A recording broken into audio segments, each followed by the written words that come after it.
They laughed at the royal guard during target practice, mocking his every move, saying he probably saluted his bullets before firing.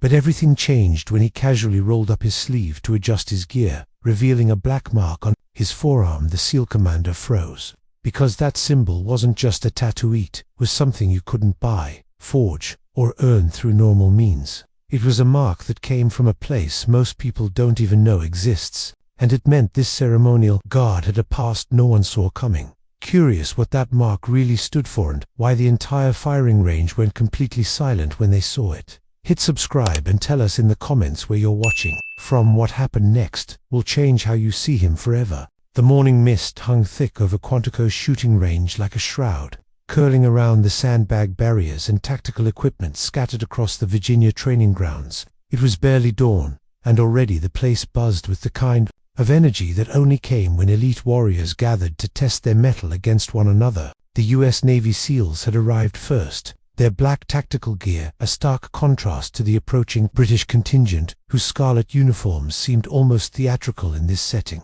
Sergeant Michael Harrow stepped off the transport vehicle, his ceremonial uniform pristine despite the early hour.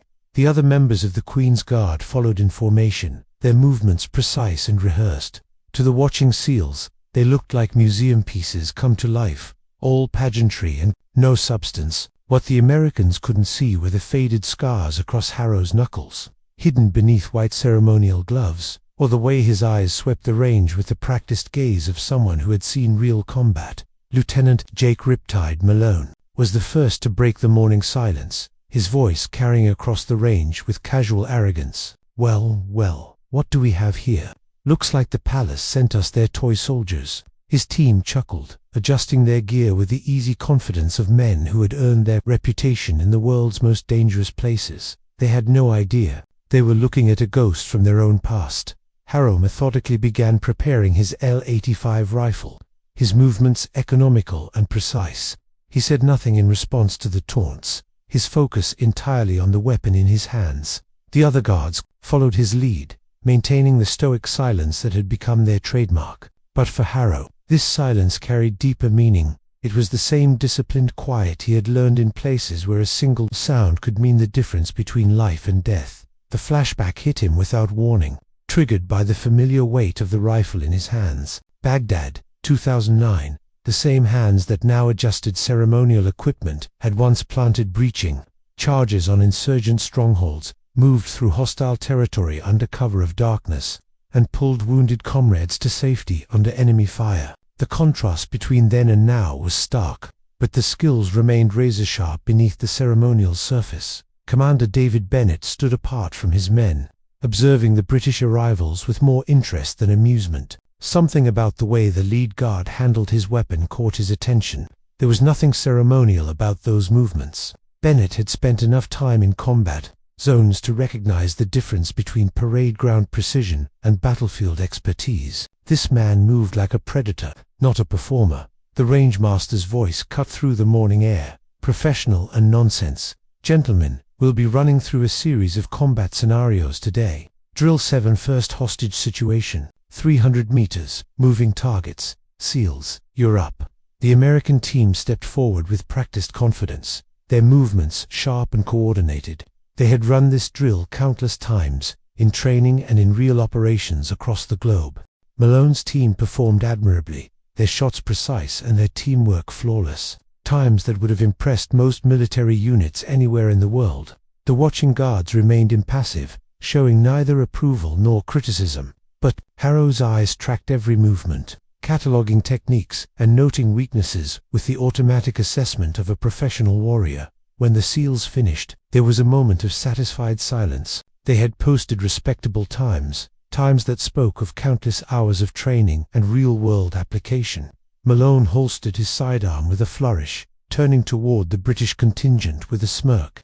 "Think you can keep up with that, Redcoats?" Then Harrow stepped to the firing line, and everything changed. His first 3 shots punched through the target centers with mechanical precision, the sound echoing across the range like a metronome. But it wasn't just the accuracy that caught everyone's attention. It was the speed, the fluidity, the way he moved between targets, as if he could see the future. When he changed magazines, he did it blindfolded, his hands moving with a kind of muscle memory that only came from thousands of repetitions under extreme stress. The SEAL's chatter died mid-sentence. This wasn't range accuracy, this was something else entirely. This was the kind of shooting that came from places where missing meant dying, where every shot had to count because there might not be a second chance. Bennett watched with growing recognition, pieces of a puzzle beginning to fall into place in his mind. The obstacle course portion of the drill revealed even more. Harrow moved through the barriers with predatory grace, his ceremonial uniform somehow never hampering his progress. He flowed round obstacles like water, his path always the most efficient, his timing perfect.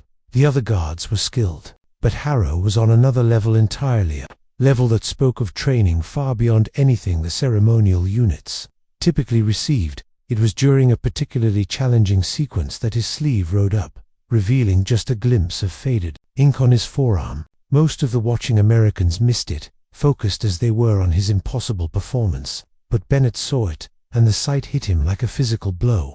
A dagger in crescent moon, so faded it was barely visible, but unmistakable to someone who knew what to look for. Bennett's coffee cup slipped from nerveless fingers, shattering on the concrete with a sharp crack that seemed to echo across the suddenly quiet range. The sound broke the spell of Harrow's demonstration, and all eyes turned to the SEAL commander. His face had gone white, his eyes locked on the British sergeant with an expression of dawning disbelief. The other SEALs noticed their commander's reaction, exchanging glances of confusion. They had never seen Bennett lose his composure like this, not in all their years of service together. Something about this ceremonial guard had shaken their unflappable leader to his core, and they couldn't begin to understand what. Harrow completed the course with a time that shattered the range record, but he seemed oblivious to the achievement. He simply returned to his position with the other guards, his expression unchanged, his breathing barely elevated despite the physical exertion. To all outward appearances, he had simply performed another drill.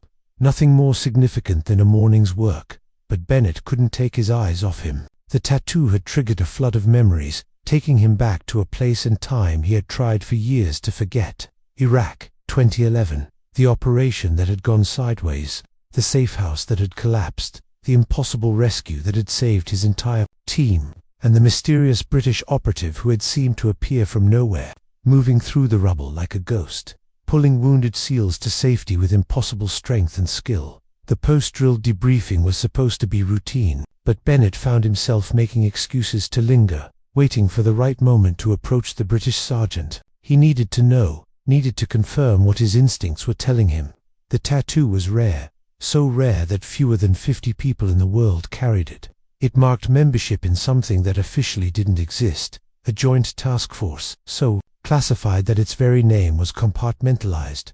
When the opportunity finally came, Bennett cornered Harrow near the equipment shed, away from the curious eyes of both teams. His hands shook slightly as he rolled up his own sleeve, revealing an identical tattoo, though his was darker, more recent. The dagger and crescent moon that marked survivors of Operation Nightfall, the mission that had forged bonds between elite operators from both sides of the Atlantic. Mosul, Bennett said, his voice hoarse with emotion. 2011, the safe house collapse on Haifa Street. The Brit who pulled my team out of that hellhole. He paused, struggling with the magnitude of the moment. That was you, wasn't it? The silence stretched between them, heavy with the weight of shared history and classified secrets. Around them, the normal sounds of the range continued, weapons being cleaned, gear being stowed, casual conversation between warriors. But in their small bubble of recognition, time seemed suspended. Finally, Harrow spoke, his first words of the entire day carrying the understated tone that Bennett remembered so well. Didn't recognize you without the beard, sir. The simple statement carried layers of meaning, acknowledgement, confirmation, and the dry humor that had helped them both survive impossible situations. The impact on the watching SEALs was immediate and profound. They had spent the morning mocking what they saw as ceremonial soldiers, only to discover they had been in the presence of a legend. Stories of the Mosul rescue were whispered in SEAL team ready rooms. Tales of the mysterious British operative who had appeared like a guardian angel in their darkest hour. Malone felt the blood drain from his face as the implications sank in. He had spent the morning taunting a man who had saved American lives, a warrior whose actions had earned him a place in the pantheon of special operations legends. The shame was overwhelming, made worse by the realization that his team had been completely outclassed by someone they had dismissed as a parade ground soldier. Bennett did something then that shocked everyone present. He snapped to attention and rendered a crisp salute to the British sergeant. It wasn't protocol, wasn't required by any regulation, but it was recognition of a debt that could never be fully repaid. The gesture spoke volumes about the bond between elite warriors, transcending nationality and rank structure. The salute hung in the air for a long moment, a bridge between past and present, between classified operations and public ceremonies. Harrow returned it with equal precision, his movement carrying the weight of shared sacrifice and mutual respect. In that moment, the gap between their two worlds, the shadowy realm of special operations and the public face of military ceremony, seemed to disappear entirely. The revelation spread through both teams like wildfire, transforming the entire atmosphere of the exercise. The Americans, who had started the day with casual superiority, now looked at their British counterparts with new eyes, wondering what other secrets lay hidden beneath ceremonial uniforms. The guards, for their part, maintained their professional demeanor, but there was a subtle shift in their bearing, a quiet pride in their sergeant's recognition. As the formal exercise concluded, Bennett found himself walking alongside Harrow toward the transport vehicles. The conversation was sparse, conducted in the economical language of professionals who understood that some things were better left unsaid. But between the words lay a deeper communication, the recognition of shared experiences that had forged them both in ways that civilians could never understand. The ink's fading, Bennett observed, glancing at Harrow's partially visible tattoo. All things fade with time, Sir Harrow replied, adjusting his sleeve to hide the mark once more. Some things are meant to. The philosophy behind the words spoke to the nature of their shared world, a realm where glory was fleeting, where the most significant actions were often the ones that would never be acknowledged publicly. They were warriors who had chosen duty over recognition, service over personal glory. As they reached the vehicles, Bennett made a decision that surprised even himself. "There's a position opening up," he said quietly. "Liaison work. Officially, you'd be coordinating ceremonial protocols between our units." The pause that followed was loaded with unspoken meaning. "Unofficially, we could use someone with your particular skill set." Harrow considered the offer, his expression unchanged. The world of special operations was calling him back, offering a return to the shadows where his true talents could be fully utilized. But there was honor in his current position too, a different kind of service that carried its own rewards and responsibilities. "I'll consider it, sir," he said finally. The response non-committal, but respectful. It was the kind of answer that left doors open, possibilities unexplored but not dismissed. The journey back to their respective bases was conducted in relative silence, both teams processing the day's revelations in their own ways. For the SEALs, it was a humbling reminder that elite warriors came in many forms, that true skill couldn't be judged by appearances alone. For the guards, it was validation of their sergeant's leadership, confirmation of what they had always suspected but never dared to voice. Harrow sat in the back of the transport, his ceremonial uniform once again pristine, his expression giving nothing away.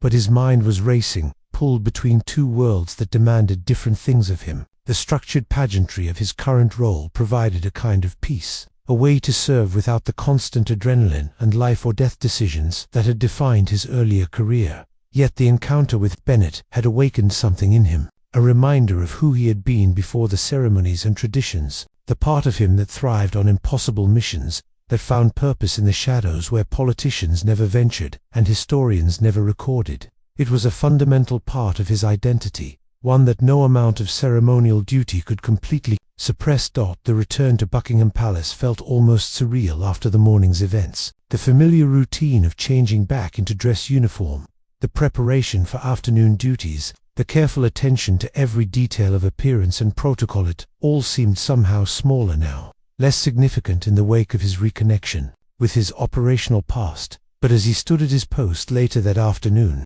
watching tourists pose for photographs and children point in wonder at his scarlet uniform, Harrow understood something important. This too was service, just of a different kind. He was the guardian of traditions that stretched back centuries, the living embodiment of values that transcended individual glory or recognition. The text message from Bennett arrived that evening. simple and direct. Still owe you that beer. Langley knows where to find us. It was an invitation and a reminder, a door left deliberately ajar, for whenever he might choose to walk through it. The world of shadows would always be there, waiting for warriors like him to return when duty called.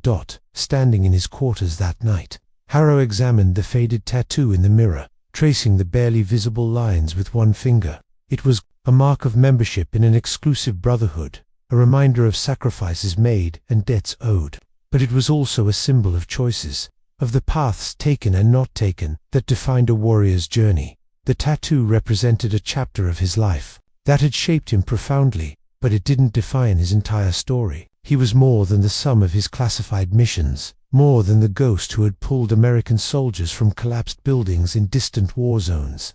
He was also the ceremonial guard who stood watch over tradition, the professional soldier who served with equal distinction in both worlds. The weeks that followed brought subtle changes to the daily routine at Buckingham Palace. Harrow's fellow guards treated him with the same respect they always had. But there was an added dimension now, an understanding that their sergeant carried, experiences none of them could fully comprehend.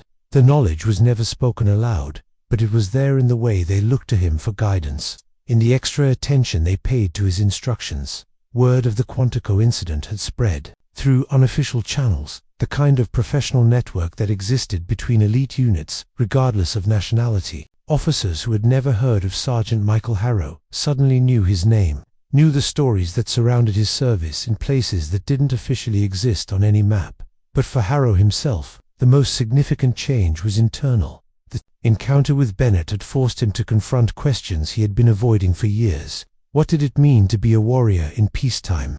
How did someone transition from the shadows of special operations to the spotlight of ceremonial duty? Was it possible to serve with equal honor in both roles? The answers came gradually, through observation and reflection rather than sudden revelation. He watched the faces of the tourists who came to see the changing of the guard, saw the wonder in children's eyes and the respect in veterans' salutes. He began to understand that his current role was no less important than his previous one, simply different in scope and purpose. The ceremonial aspects of military service that he had once dismissed as mere pageantry now revealed deeper meanings. The precise movements, the attention to detail, the unwavering dedication to tradition. These were not empty gestures, but expressions of values that transcended individual service members. They were reminders of continuity, of institutions that endured beyond the careers of any single warrior. A month after the Quantico incident, Harrow was approached by his commanding officer with an unusual request. The American embassy was hosting a reception for visiting military attaches, and they had specifically requested his presence. It was phrased as a routine diplomatic courtesy, but Harrow understood the real reason behind the invitation. The reception was held in an elegant ballroom, filled with dress uniforms from a dozen different nations. Harrow moved through the crowd with practiced ease, his scarlet uniform drawing respectful nods from officers who knew reputation if not the man himself. The conversations were polite and professional, the kind of diplomatic small talk that served to maintain relationships between allied militaries. It was near the end of the evening when Bennett approached, looking distinguished in his dress blues. The conversation that followed was carefully neutral, observed by too many ears to allow for complete candor. But beneath the surface pleasantries lay deeper currents, the ongoing dialogue between two professionals who understood the complexities of modern warfare. "I trust you're finding your current assignment rewarding," Bennett said, his tone carefully modulated for public consumption.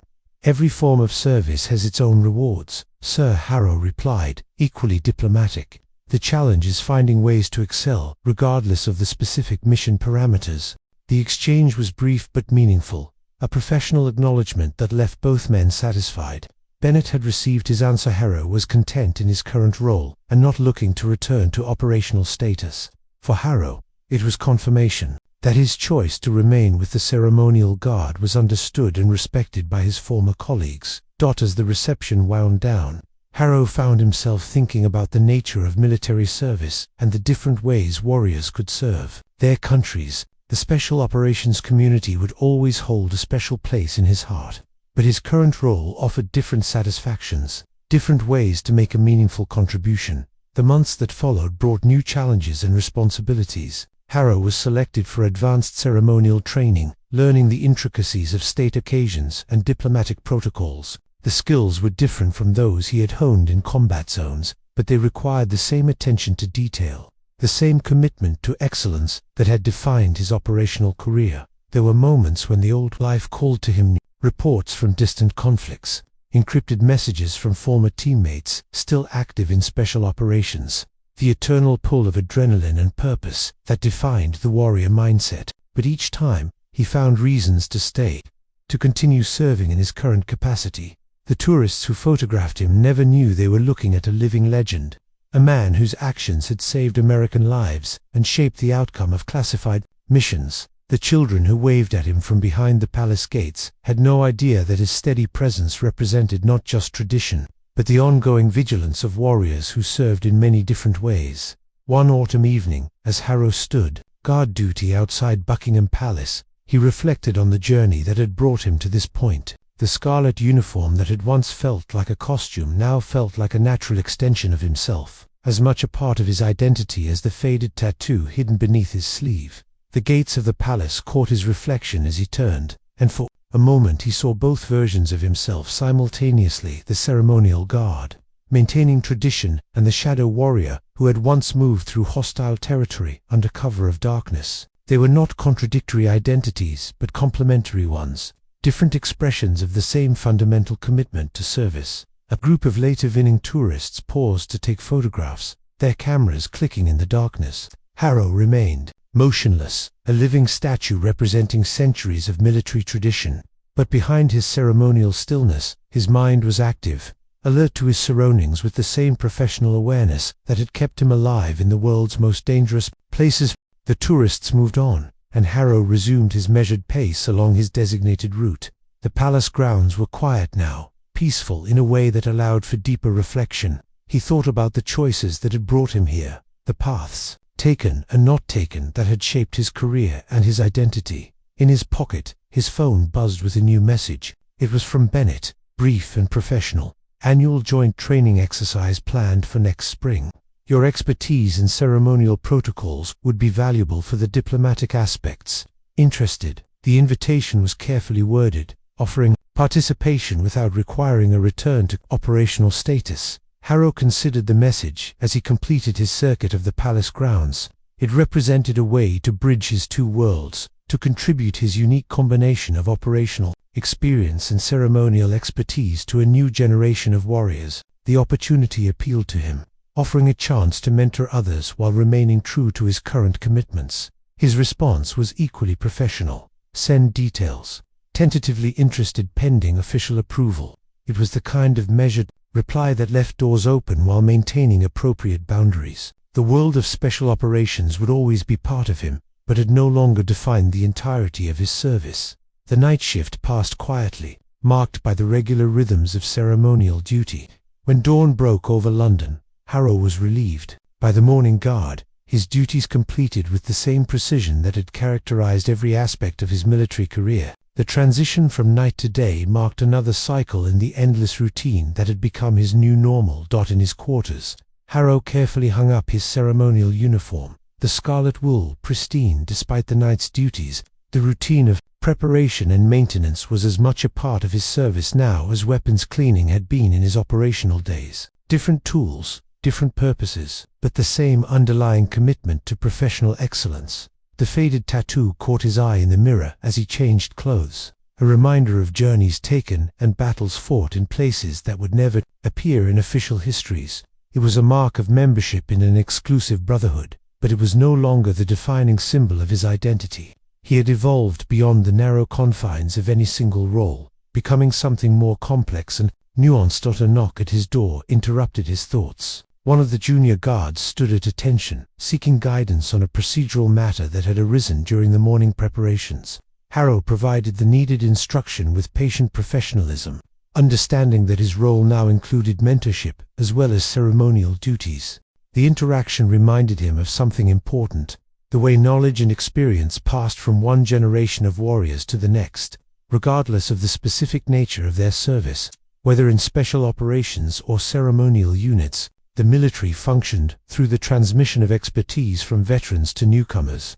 the endless cycle of learning and teaching that maintained institutional knowledge. That as the weeks turned to months, Harrow found himself increasingly involved in training and mentorship activities. His unique background made him valuable in ways that traditional ceremonial guards could not be, able to draw from a depth of experience that encompassed both operational and traditional service. The joint training exercise that Bennett had proposed eventually materialized, bringing together ceremonial units and special operations forces from both nations. Harrow found himself in the unusual position of serving as a bridge between two very different military worlds, translating the requirements of diplomatic protocol for operators. More comfortable with direct action, the exercise was a success, demonstrating that the skills required for ceremonial duties, precision, attention to detail, ability to perform under observation, were not so different from those needed in special operations. The revelation surprised many of the participating operators, who had previously dismissed ceremonial service as lacking in real military value.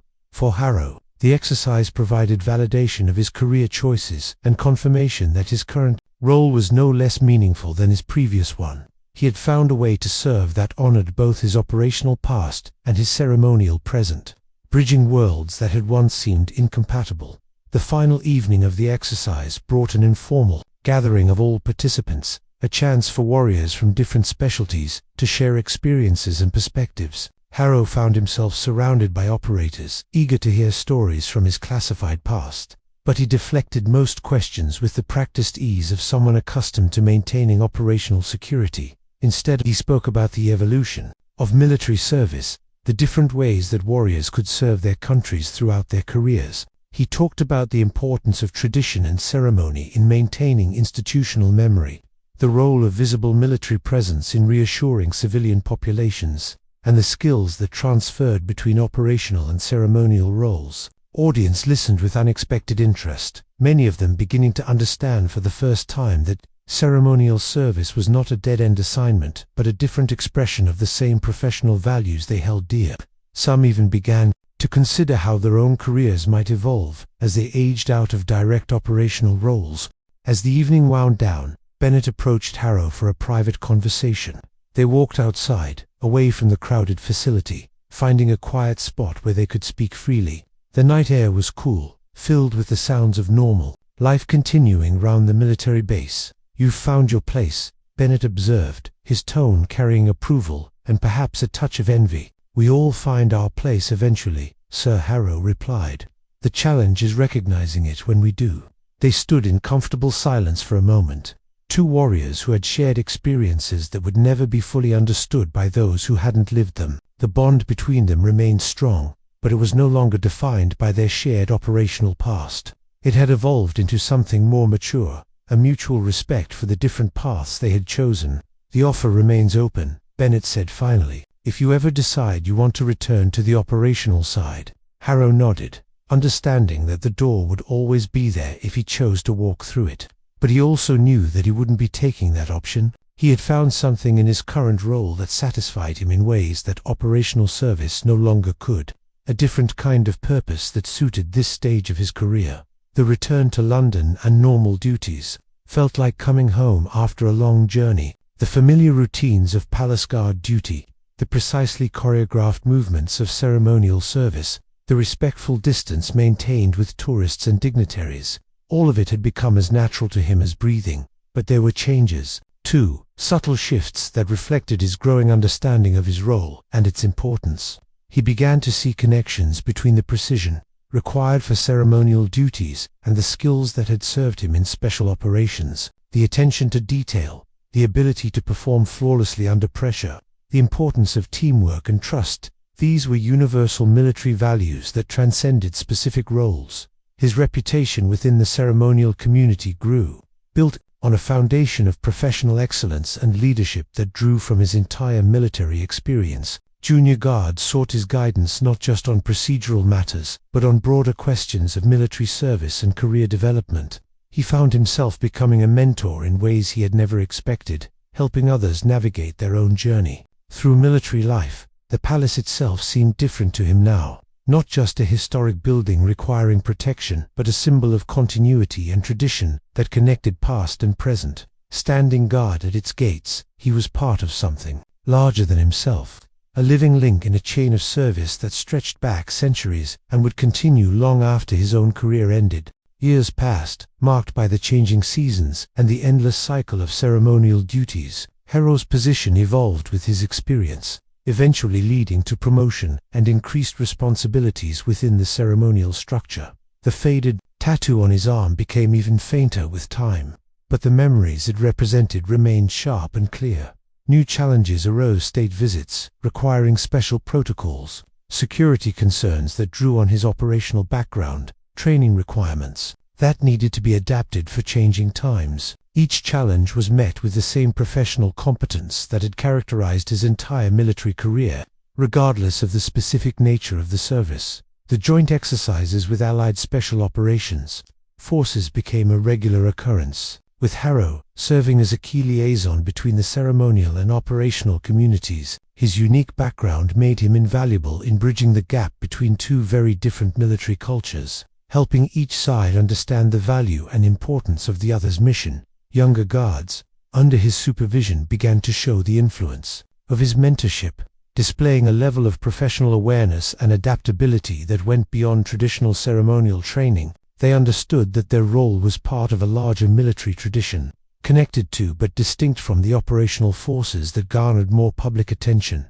The tourists who came to photograph the changing of the guard never knew they were witnessing the result of decades of military evolution, the blending of traditions that stretched back centuries with modern professional standards. They saw pageantry and precision, but missed the deeper currents of service and sacrifice that flowed beneath the surface. As evening settled over London once again, Harrow stood at his post outside Buckingham Palace, his scarlet uniform a beacon of tradition in the gathering darkness. In his pocket, his phone contained messages from former teammates scattered around the world, men and women who had chosen different paths but remained connected by shared experiences and mutual respect. The reflection in the palace gates showed a mature professional who had successfully navigated the transition from shadow warrior to ceremonial guardian, finding meaning and purpose in both roles. The journey had not been easy, but it had led to a kind of peace that operational service had never provided. In the distance, the lights of London stretched toward the horizon,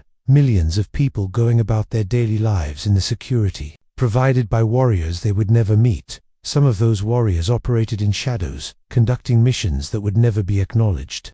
Others stood in public view, maintaining traditions that connected present to past. Both forms of service were necessary, both were honorable, and both required the same fundamental commitment to something larger than personal glory or recognition. Harrow had learned to find satisfaction in the knowledge that he had served well in multiple capacities, adapting to changing requirements while maintaining the core values that defined him as a professional soldier. The night deepened, and his shift continued, another page in the endless story of military service that connected individual sacrifice to national purpose. The faded tattoo beneath his ceremonial sleeve bore witness to journeys taken and battles fought, but it no longer defined the boundaries of his service. He was, in the end, exactly what he had always been: a warrior who served his country with distinction, regardless of the uniform he wore or the specific nature of his duties. The methods had changed, but the commitment remained constant, a steady flame that would burn as long as duty called and honor demanded response.